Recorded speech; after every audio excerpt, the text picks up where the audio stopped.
शादी जेकॾहिं करे आयासीं न त पोइ लॾूं बि ज़ाल ला, त चीगम बि ज़ाल ला, त कपिड़ा लटा बि ज़ाल ला, त मेकअप बि ज़ाल ला, त लाली बि ज़ाल ला, त सभु माइल जेका हड़ वठी आयो त रन खे ॾींदो। मां त पोड़ी वीचारी कांगे वेठी घट ते तोखे कांगारो पतो पिया हुनखे पुछ केरु कोन थो। पछाड़ी वरी जवाबु कहिड़ो मिलंदो, अम्मा पोड़ी मत छॾे वई आहे। मां पोड़ी जॾहिं तोखे 9 महीना पेट में खयो हली कोन थिए सघी उन वक़्तु मत कोन छॾे। जॾहिं दिलि रत जा हारे तोखे जनम ॾिनई उन वक़्तु मत कोन छॾे।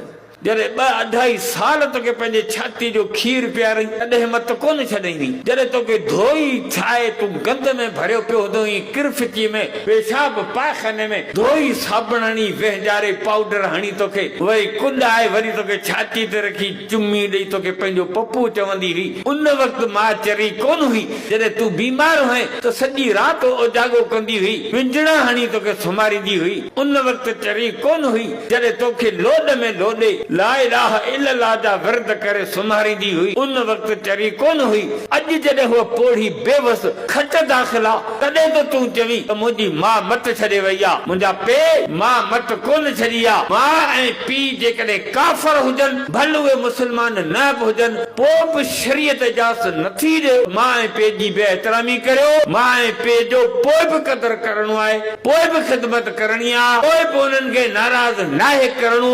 भले उहे गैर मुस्लिम हुजनि। मौलाना अहमद अली लाहौरी रहमतुल्लाह अलैह असांजे आलमनि जो वॾो बुज़ुर्ग हो, उहो सिख हो पोइ मुस्लमान थियो। मौलाना अहमद अली लाहौरी रहमतुल्लाह अलैह सिख हो पोइ मुस्लमान थियो। दारुल उलूम देवबंद में पढ़ंदो हो। माण्हू आयो उस्ताद खे अची चई साईं मुंहिंजी छोकिरी नमाज़ी आहे, नेक शरीफ़ छोकिरी आहे, उनजे लाइ मूंखे रिश्तो खपे। उहो छोकिरो बि अहिड़ो हुजे जेको नेक नमाज़ी हुजे।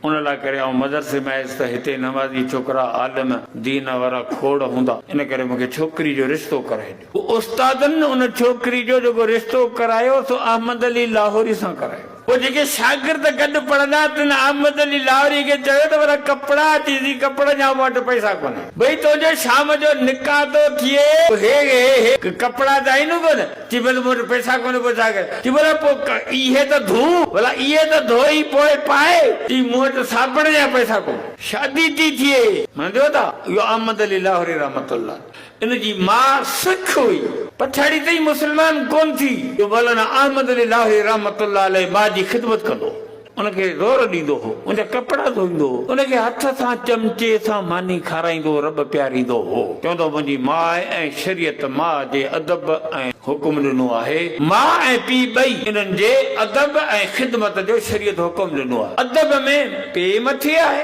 ऐं ख़िदमत में माउ जो नंबर मथे आहे। मिसाल जी ॻाल्हि, तव्हां खट ते वेठा आहियो, तव्हांजी माउ पई अचे त शरीयत तव्हांखे कोन थी चवे त तव्हां उथी वियो, पर जेकॾहिं तूं खट ते वेठो आहीं ऐं तुंहिंजो पीउ पियो अचे त शरीयत चवे थी उथी बि पीउ जो इस्तक़बाल कर ऐं खट ते पंहिंजे पीउ खे विहारे तूं हुनजे ख़िदमत में खड़ो रहो।